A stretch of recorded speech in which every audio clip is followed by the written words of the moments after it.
ये होने वाला है counts youngest son is a player का चैप्टर नंबर 28। चैप्टर वहीं से स्टार्ट होता है जहाँ पे हमारा लास्ट चैप्टर खत्म हुआ होता है। हम लोगों को दिखाया जाता है कि जो रॉल होता है वो अभी भी दौड़ रहा होता है और जो उसके सामने ब्रिज वाला ऑब्स्टिकल आया होता है उसको पार करने के लिए रॉल बोलता है कि मुझे अपनी स्पीड को बहुत ज्यादा बढ़ाना पड़ेगा। वो नोटिस करता है कि जो ब्रिज होता है वो एकदम हिल रहा होता है और रॉल बोलता है कि मैं अपना बैलेंस लूज कर रहा हूँ। और वहीं जो ब्रिज के आगे फायरबॉल्स वाली मशीन रखी होती है वो भी उसमें से आग छोड़ना शुरू कर देती है। रॉल बोलता है कि क्या मैं गिरने वाला हूँ। रॉल बोलता है कि मैं चाहूँ तो अभी बच सकता हूँ अपनी माना ब्लेड को यूज करके, लेकिन मैं उसे अभी नहीं दिखा सकता। इसके लिए मुझे कोई और टेक्निक यूज करनी पड़ेगी। और फिर उसके बाद जो रॉल होता है वो एकदम विंड की स्पीड से अपनी स्पीड बढ़ा लेता है और बोलता है कि ये मेरे लिए इनफ होगा और फिर वो उस ब्रिज को क्रॉस कर लेता है। अब उसके बाद जो अगला ऑब्स्टिकल आता है वो आता है केव, मतलब गुफा। रॉल बोलता है कि इस गुफा के अंदर भी बहुत सारे ट्रैप्स होंगे और गुफा के अंदर उनको पार करना ज्यादा हार्ड होगा, लेकिन फिर भी मुझे अपना पूरा एफर्ट करके इन्हें क्रॉस करना पड़ेगा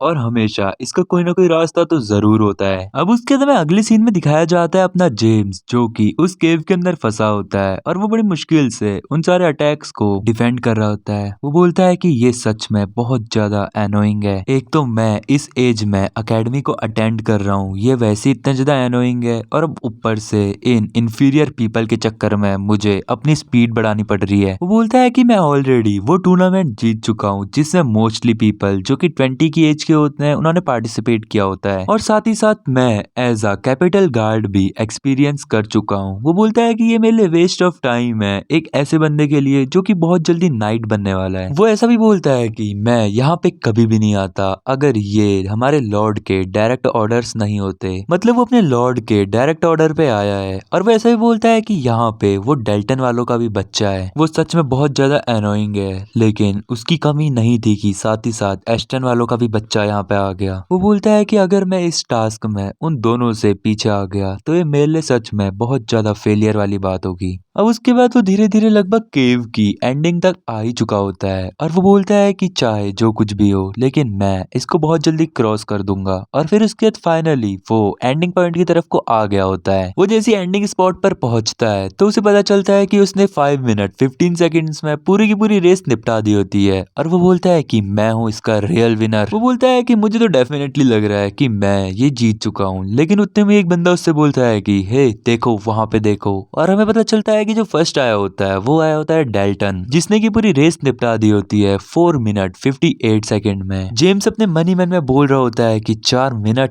नो वे, आखिर उसने कैसे कर दिया। वो बोलता है कि अगर ये पूरा का पूरा रास्ता एक स्ट्रेट लाइन भी होती मैं फिर भी इतने जल्दी टाइम में को कंप्लीट नहीं कर सकता था। और उतने में वहां पे डेल्टन भी आ जाता है और वो बोलता है कि फाइनली अब मैं थोड़ा वार्म अप हो चुका हूँ। और वहीं जो अपना जेम्स होता है वो मनी मैन में बोल रहा होता है कि ये बास्टर्ड, इसने मेरा पूरा का पूरा प्लान बिगाड़ दिया। और उसको देखकर तो ऐसा लग रहा है जैसे वो अभी ज्यादा थका भी नहीं है। और फिर उसके बाद वो बोलता है, जो अपना डेल्टन होता है वो बोलता है कि मेरे को रॉल कहीं नहीं दिख रहा, आखिर वो कहाँ पर है। वही जो अपना जेम्स होता है वो अपने मनी मन में बोल रहा होता है कि क्या रॉल, आखिर ये उस एस्टन वालों के बच्चे के लिए ऐसा क्यों देख रहा है। जब किसी भी टूर्नामेंट में अपोजिशन में मैं होता हूँ तो और किसी पे घंटा भी ध्यान नहीं देता है, लेकिन आखिर वो उस एस्टन वालों के बच्चे के लिए इतना क्यों सोच रहा है। और फिर उसके बाद जो जेम्स होता है वो बोलता है कि चलो कोई बात नहीं, मुझे इस बारे में ज्यादा भी नहीं सोचना चाहिए। वैसे भी जो मेरा रिकॉर्ड है वो डेल्टन से ज्यादा कुछ दूर तो नहीं है और ऐसा तो नहीं है कि हमारे द्वारा सेट किए गए रिकॉर्ड को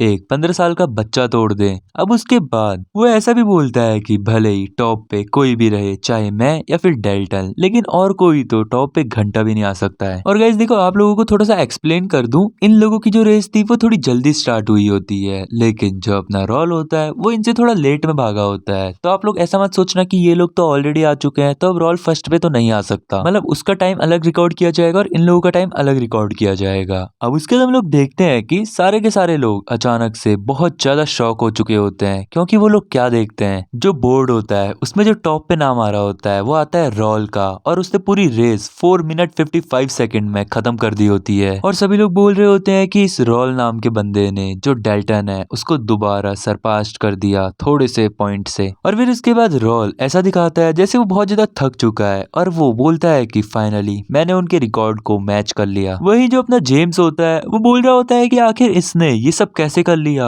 ये तो इवन एक एक्सपर्ट भी नहीं है। और डेल्टन अपने मन ही मन में बोल रहा होता है इंटरेस्टिंग, वेरी इंटरेस्टिंग। अब यहाँ पे डेल्टन को थोड़ा बहुत मजा आने लग जाता है क्योंकि वो एक आलसी बंदा है और वो बोलता है कि अब मुझे लग रहा है कि एकेडमी उतनी भी ज्यादा बोरिंग नहीं होगी जितनी मैंने सोची थी, क्योंकि उसको यहाँ पे उसके लेवल का एक कॉम्पिटिटर मिल गया। अब वही उसके बाद हमें कमेटी वालों का सीन दिखाया जाता है जहाँ पे सभी लोग बोलते हैं कि वाओ, जो रॉल है वो फिर से फर्स्ट प्लेस पे आया है जैसे इसने पिछले टेस्ट में किया था। और सभी लोग डायलन को कॉन्ग्रेचुलेशंस करने लग जाते हैं क्योंकि ऑफ कोर्स डायलन अपने रोल का भाई होता है और सभी लोग उससे बोलते हैं कि वाओ, तुम्हारे भाई ने बहुत ज्यादा अमेजिंग परफॉर्मेंस दी। वहीं जो प्रेसिडेंट होता है वो बोलता है कि ये सच में बहुत ज्यादा इंटरेस्टिंग है, इवन स्पेशली रोल के जो मूवमेंट्स थे। क्या एस्टन काउंटी ऐसी टेक्निक सिखाती है इतनी यंग एज में? वही जो मैकनियल फैमिली का होता है, मतलब जेम्स वाली फैमिली का, वो बंदा भी बोलता है कि रोल ने सच में बहुत अच्छा किया। और फिर उसके बाद डायलन बोलता है कि हाँ, जो रोल है वो हमारी फैमिली का बहुत स्पेशल बंदा है और उसने बहुत सारी वेरियस स्किल्स सीख रखी हैं। वहीं जो डायलन होता है वो अपने मन ही मन में बोल रहा होता है कि मुझे इन लोगों को तो आंसर देना पड़ रहा है, लेकिन एक्चुअल में मैं भी बहुत ज्यादा शौक हूँ कि आखिर रोल इतना ज्यादा परफेक्ट कैसे हो गया, क्योंकि भाई रोल की रियल पावर्स के बारे में तो अभी किसी को पता ही नहीं है और जिसको थोड़ा बहुत पता भी है तो वो वही बंदे हैं जैसे अपना जेक, पियर्स, फिलिप, ये बंदे मतलब जो भी उसके गिल्ड वाले हैं। और उसके बाद जो डायलन होता है वो बोलता है कि जो जेम्स है, मैकनिल का लड़का,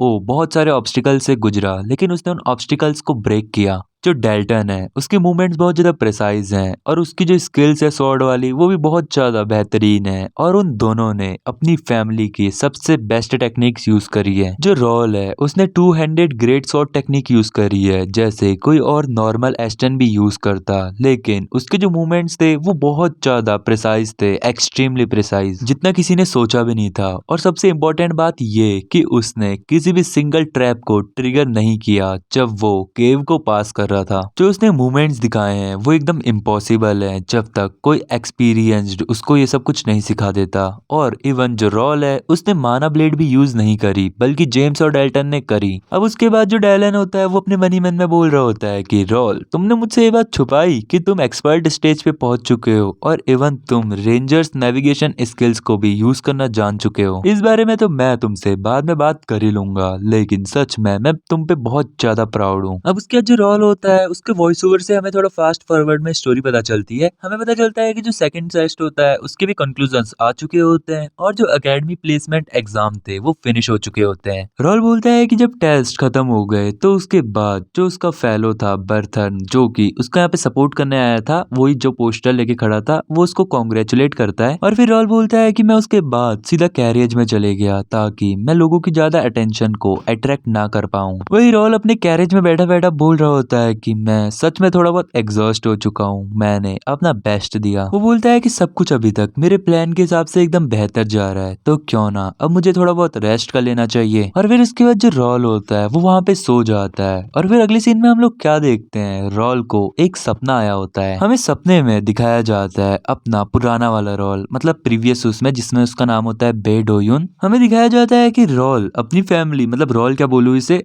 पुराना रोल अपनी फैमिली मेंबर को किसी को प्रोटेक्ट कर रहा होता है और सामने वाला जो बंदा होता है वो रोल से बोलता है कि तुम्हें लग रहा है कि तुम्हारी फैमिली मर चुकी है, क्या तुमने ये सब बिल्कुल भी नहीं सोचा? तुम एक ऑर्फन हो और तुम्हारी पूरी फैमिली मर चुकी है। और ये बंदा होता है हान जिजलू, जो कि डेसुंग गिल्ड मास्टर होता है। और फिर वो रोल से बोलता है कि मैंने तुम्हें एकदम अच्छे से पूछा था कि तुम हमारे साथ आना चाहते हो या नहीं आना चाहते हो। मुझे पता है कि तुम रैंक 1 के हो, लेकिन क्या फिर भी तुम्हें लग रहा था कि तुम हम सबको अकेले पेल दोगे? वही जो अपना रोल होता है वो अपने हाथ में एक लड़की को पकड़ा हुआ होता है। वो गिल्ड मास्टर बोलता है कि आखिर तुम इतने ज्यादा स्कैरी कैसे हो सकते हो, आखिर तुम हमें ऐसे कैसे देख रहे हो, हमने सिर्फ कुछ लोगों का ही तो मर्डर किया है। और गाइस रोल के हाथ में जो बंदी होती है ना, मर चुकी होती है और एक गिल्ड मास्टर इसी लड़की के बारे में बात कर रहा होता है कि हमने सिर्फ इसे ही तो मारा है। रोल बोलता है कि क्या सिर्फ एक को मारा? क्या तुम्हें पता भी है कि वो मेरे लिए कितनी ज्यादा प्रीशियस थी? मैं तुम्हारे बारे में कुछ जानता भी नहीं हूँ। और फिर उसके बाद रोल बताता है कि हम लोग अपने मेन क्वेस्ट के दौरान मिले और वो हमेशा मेरे को गाइड करती रही। देखो गाइस, मैं यहाँ पे नेम रॉल का ले रहा हूँ, लेकिन ये सारी की सारी बे डोयुन की जिंदगी में चल रहा होता है। रॉल तो एक फिक्शनल कैरेक्टर है जिसकी लाइफ में अब अपना बे डोयुन मरने के बाद आ चुका होता है, ठीक है। और ये जो कुछ भी सीन हुआ है ये प्रीवियस लाइफ में हुआ होता है रॉल के साथ, और उसको भी ये सब कुछ उसके सपने में आ रहा होता है। जो अपना बे डोयुन यानी कि रॉल होता है वो बोलता है कि मैंने 1 साल से भी ज्यादा उस लड़की के साथ बिताया